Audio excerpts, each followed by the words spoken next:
ভারতের ভয়ে থরহরি কম্পমান বাংলাদেশের, তাই দেশে দেশে ঘুরে সাহায্য চাইছে ইউনূস। ভয় পেয়েছে বাংলাদেশের সেনাবাহিনীও, লাফালাফি করছে রাশিয়া ও পাকিস্তানে। যদি কেউ ভারতকে থামিয়ে রাখতে পারে তাহলে বেঁচে যাবে তারা। বাংলাদেশের আগের প্রধানমন্ত্রী শেখ হাসিনার দেশ ছেড়ে পালানোর পরেই সেখানে আমদানি হয় অন্তর্বর্তীকালীন সরকারের। তাদের ভয় ভারত বাংলাদেশের বিরুদ্ধে ষড়যন্ত্র করছে এবং ঠিক তালে তাদের সরিয়ে আবার শেখ হাসিনাকে বাংলাদেশের সিংহাসনে বসাবে। সেনাবাহিনীর অবস্থা আরও খারাপ। বাংলাদেশের চট্টগ্রামে বিদ্রোহে ভারতের ষড়যন্ত্র ভাবছে তারা।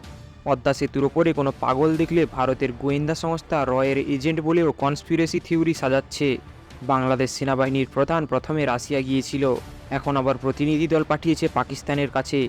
এই খবরকেই বাংলাদেশ মিডিয়া খুব মুখরোচকভাবে উপস্থাপন করে দেশের মানুষকে বোঝাচ্ছে চীন পাকিস্তান তাদের পাশে আছে। আদতে ভয়ে রাত কাটাচ্ছে বাংলাদেশের সামরিক বাহিনী ও সরকার।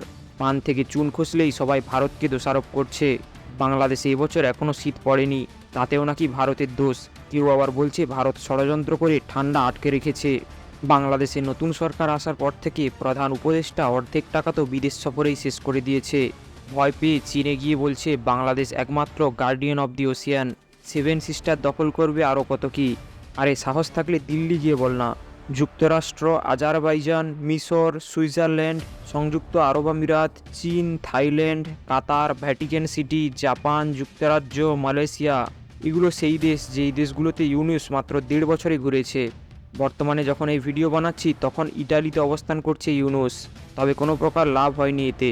অপরন্তু বাংলাদেশকে ঋণ দেওয়া আটকে দেয় আইএমএফ।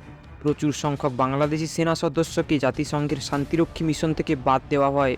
ভারতকে কেন এত পরিমাণ ভয় পায় এরা, সেটা আমি বুঝতে পারি না। রিসেন্টলি বাংলাদেশ ইউএন ওয়াটার কনভেনশনে যোগ দিয়েছে। এই ইউএন ওয়াটার কনভেনশন প্রধানত ইউরোপের কনসেপ্ট। তাদের বেশিরভাগ নদী বহু দেশের মধ্যে দিয়ে প্রবাহিত হয়। 2016 সাল থেকে এই কনসেপ্ট বিশ্বের জন্য খুলে দেওয়া হয়। তবে ভারত, চীন, পাকিস্তান, নেপাল, ভুটান কোনো দেশই এই কনভেনশনে যোগ দেয়নি।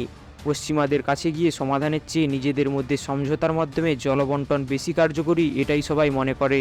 তবে ডক্টর ইউনূস ভারতের ভয়ে ইউএন ওয়াটার কনভেনশনে যোগ দিয়েছে, কারণ 2026 সালেই গঙ্গা চুক্তি শেষ হচ্ছে। ভারতের সাথে এক টেবিলে বসে জলের ভাগ নিতে বাংলাদেশের বর্তমান সরকার পারবে না। তাই আন্তর্জাতিকভাবে যদি কোনো সাহায্য পাওয়া যায়, এই আর কি। গঙ্গা চুক্তির নবায়ন না করতে পারলে বাংলাদেশের কৃষিখাতে বিশাল প্রভাব পড়বে। তবে ভারত কোনো তৃতীয় দেশ বা সংস্থার হস্তক্ষেপ মানবে না। ভারত ইউএন ওয়াটার কনভেনশনের মেম্বার নয়, তাই কোনোভাবেই তাদের আইন কানুন মানার বাধ্য নয় ভারত। ইউরোপের আইন ভারত মানবে না। ভারতের ভয়ে বাংলাদেশের এমন দৌড়াদৌড়ি আপনি কেমনভাবে দেখছেন? আর ভারতের কি উচিত বাংলাদেশের সাথে পুনরায় গঙ্গা চুক্তি স্বাক্ষর করা? কমেন্ট করে নিজের মতামত জানাতে ভুলবেন না। ধন্যবাদ।